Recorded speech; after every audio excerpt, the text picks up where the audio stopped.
Hello guys, selamat kembali ke podcast Single FM. Ini saya nak bacakan episod yang seterusnya. Luahan dari seorang lelaki pula. Okay, kita bagi balance. Sebab yang single bukan perempuan saja ya. Lelaki pun single. Yang tengah bercakap ni pun single. Menyempat no. Okay, kisah ini bertajuk Dilema Seorang Lelaki. Assalamualaikum Irsyad. Boleh panggil saya Luke dan dia A.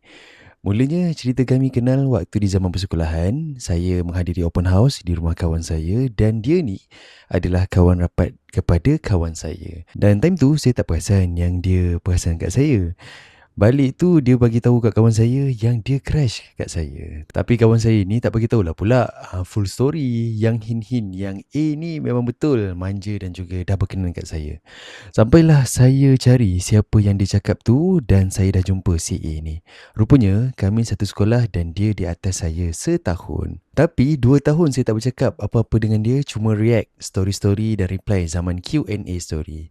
Tapi depan-depan kami tak berani bercakap apa-apa. Sampailah 2 tahun kami berpisah sekolah di mana dia di sekolah menengah yang hanya ada perempuan saja dan saya ke sekolah Giat Mara. Dan tiba-tiba satu hari terdetik hati saya untuk chat dia setelah 2 tahun. Cuma react-react tapi tak pernah bersembang. Tak sangka chat tu dilayan baik dan perasaan crush each other tak pernah hilang lagi.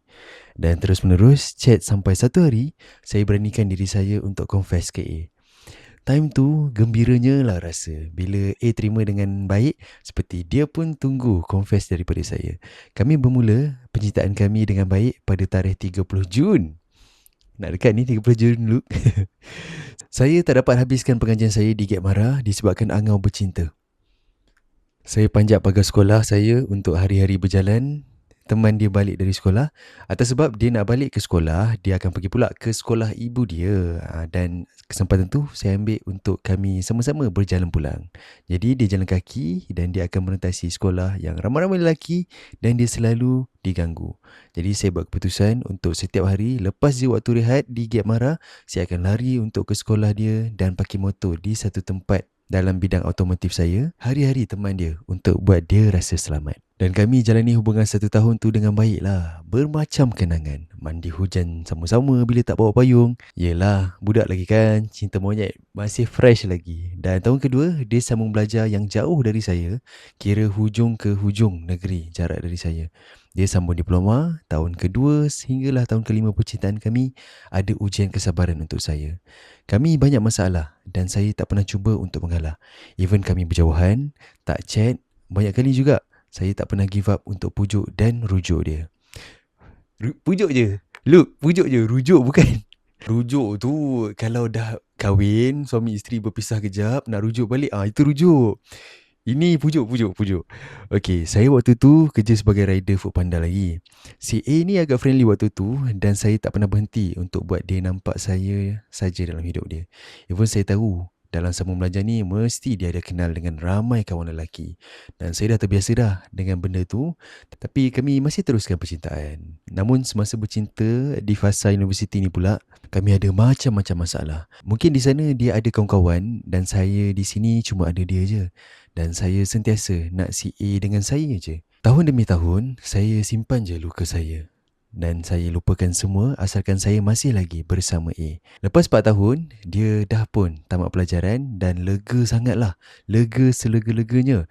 4 tahun yang penuh cabaran, banyak yang saya korbankan dan macam-macam untuk si A yang saya tak mampu nak jelaskan. Tapi faham-fahamlah kalau LDR, kalau sebelah side saja beria, sakit rasanya. Pada saya, setakat hujung negeri tu nak berjumpa masalah kecil je untuk saya. Asalkan dia masih bersama saya. Sehinggalah dia intern dan kami rapat balik, ibarat cinta yang telah lama putus dan fix balik dengan versi diri kami yang terbaik. Memang best waktu tu, indah waktu tu, semuanya indah. Disebabkan tempat kerja dia dekat, jadi bolehlah hari-hari berjumpa. Seperti orang baru bercinta. Dan tahun ke-7, dia mula sambung belajar degree. Semuanya masih okey lagi.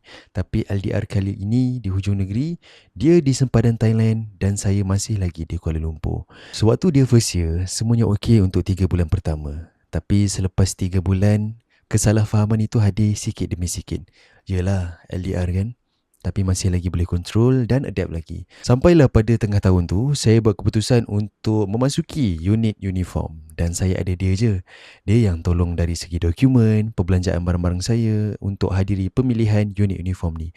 Alhamdulillah semuanya lulus dan saya akan menjadi rekrut untuk 6 bulan, dan selama 6 bulan tu lah saya di dalam, dialah yang menunggu saya tanpa kabar, tanpa telefon untuk chat. Saya dekat dalam camp cuma menunggu hari, menunggu parcel je dari dia. Sebab saya tahu yang dia tak pernah lupakan keperluan saya dalam rekrut. Even saya tak boleh chat dan beritahu dia. Dan dia tetap tahu apa yang saya perlukan. Waktu tu memang versi terbaik Green Flag lah. Dan limited bagi saya. Sampailah saya tamat latihan, dia masih lagi ada dengan saya, setia menunggu.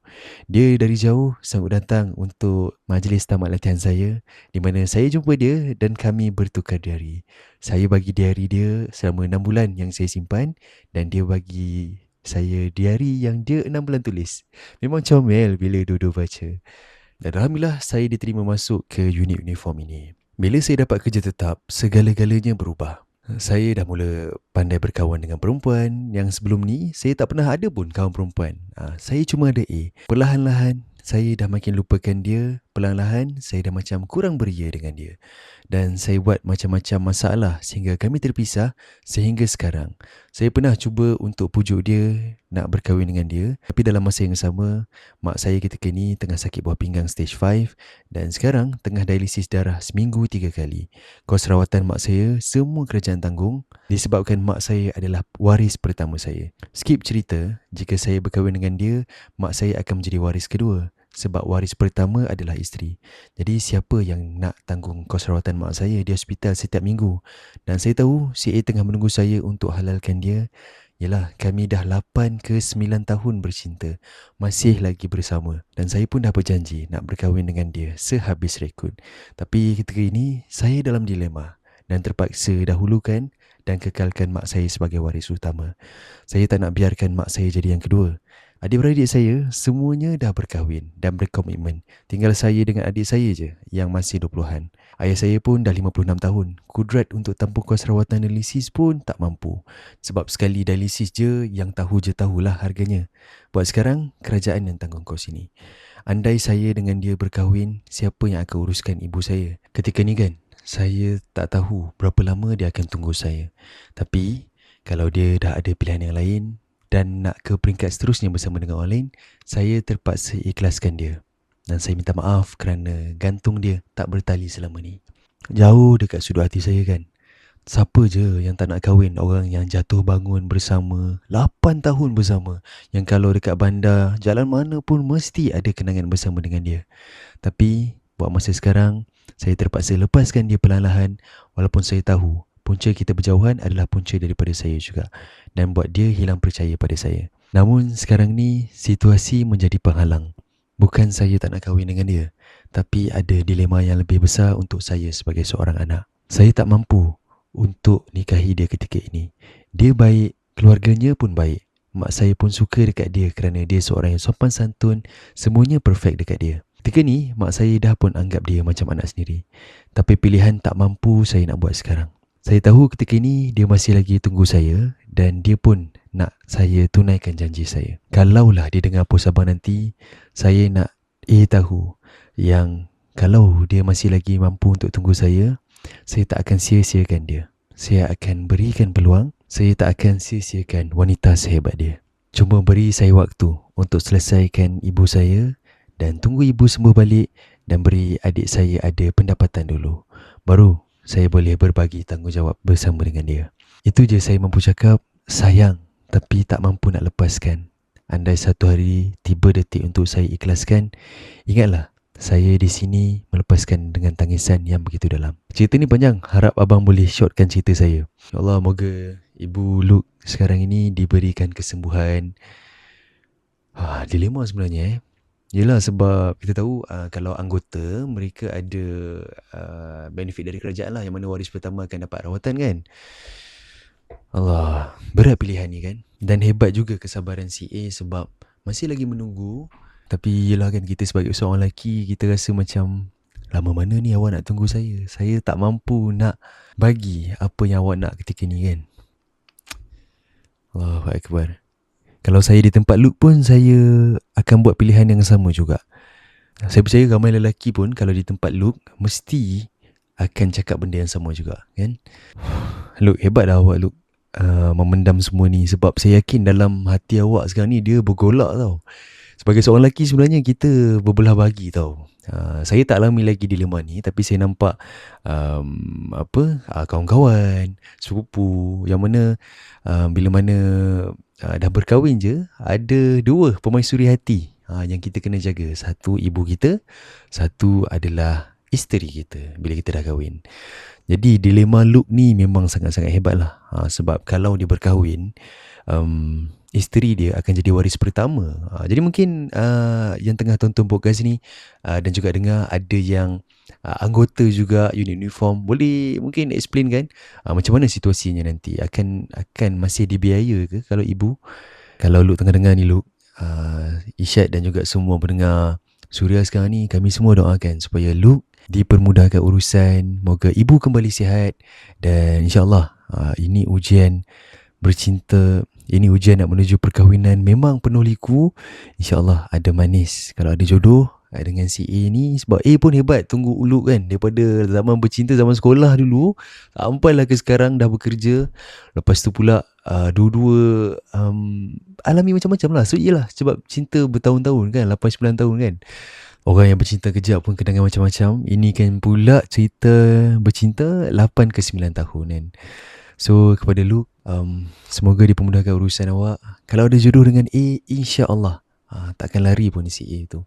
Tapi andai tiba detik awak terpaksa pindah dengan si A tu, lepaskan dia dengan ikhlas. Sebab seseorang tu hadir dalam hidup kita cuma untuk menjadi sebahagian dari bab hidup kita, bukan untuk menemani kita hingga pengakhir cerita. Wah, saya yang bayang pun pedih rasa hati ni. Pendengar Suria Sorry. Hampa pendengar Singgah FM macam mana? Mungkin hampa ada pengalaman yang serupa, ada cerita juga, ataupun hampa di kalangan anggota unit uniform, mungkin ada kisah juga nak kongsikan. Boleh je cerita situasi Luke ni macam mana. Kalau dia menjadi waris pertama, boleh settle tak? Boleh kau tim tak? Walaupun at least half price ke macam mana? Okay, boleh kongsikan juga. Dan untuk apa yang nak kirimkan juga cerita, boleh je email di singlefm77@gmail.com. Bertemu untuk next episode. Terus stream Single FM. #Single itu awesome. Bye.